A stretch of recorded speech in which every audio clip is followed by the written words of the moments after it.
Mike and Tom are registered with Steward Partners Global Advisors. Common Sense Finance with Mike Wigginton and Tom Farrell of HL Wigginton Capital Management, an independent investment and financial planning firm in downtown Jasper. Mike is a chartered financial analyst charter holder, and Tom is a certified financial planner professional. They are here to discuss and give their thoughts on current financial and economic matters. Now, with Common Sense Finance, here are Mike and Tom. Hey everybody, and welcome back to another edition of Common Sense Finance. This is Tom Farrell. I'm Mike Wigginton.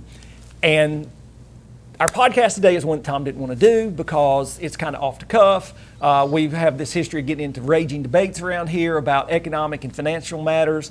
And we'll often end them and say, man, that would have been a great podcast. We should do this off the cuff. Tom doesn't like that. You know what I mean? He's uncomfortable with that. But I say, hey, his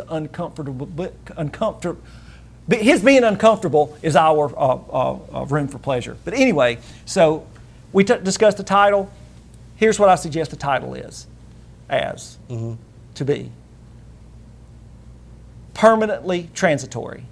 Now, how many of you remember when just a few short months ago, when that's right, when the inflation numbers first picked up, and the only terms they would use regarding inflation were transitory. Transitory. You remember that? Okay. And what we said here at the time, and we continue to say it to this day, is how foolish it was to use that term and talk about that. And people, serious thinkers and workers in finance would say to you that even when asked questions about which way is the stock market going to go, that to answer that would be a fool's errand, because they would tell you, I don't know. And these are people that have made a living investing monies and made a career, the most successful careers. But they would say, if you ask me what's it going to do in 5 years, I'll tell you up, because the probability is way, way, way in their favor. Right. All right.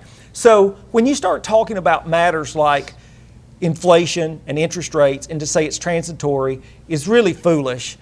And we know, and I want you to speak to this, that the record keeping with interest rates have been around for hundreds of years, and that interest rates are one of those things. Now listen to this, because you probably hadn't thought about this, probably, that interest rates tend to move in generational cycles, okay? That interest rates had gone up for almost 40 years until 1981 is when they started down. And we've been in a downturn, in a downward trend until what? Early last year? Yeah. Okay, so you're getting close to another 40. And those are typical cycles for interest rates, okay? And inflation is baked into that. I just can't imagine telling people that, hey, giving them kind of a hard idea, which would be backed by a term like transitory, about something like interest rates and inflation. Yeah. But here we go.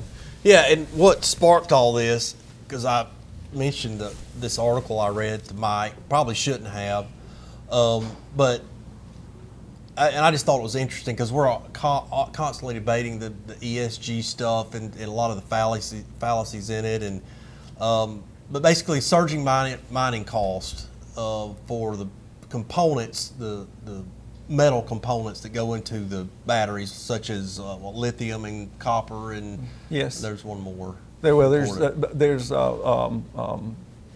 zinc, nickel. Yeah. So anyway, there's this mine that they were starting in Australia, and they were talking about how it's almost double the cost to get that thing going and start producing as they thought it would be, because of a lot of different factors. But labor cost to get machinery and equipment in there.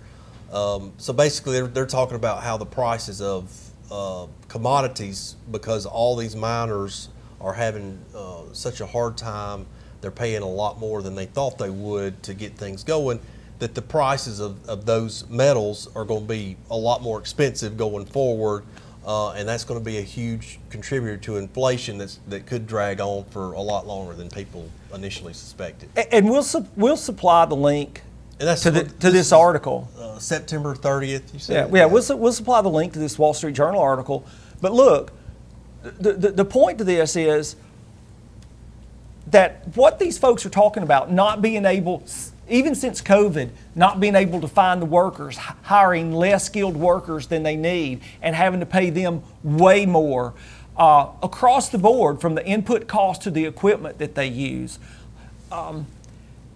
That is all results of underlying inflationary pressures that affect other people than just these folks. Oh, sure. Okay, and we also talked about the cost of electricity. Okay, what is the cost of what it costs to heat your home is a result of the input cost, a direct result of the input cost to produce that. Mm-hmm. Okay, and that these input costs that these folks are dealing with affect all our lives. And so there's really, I mean, you look at this article and it backs our opinion that where's the end of this?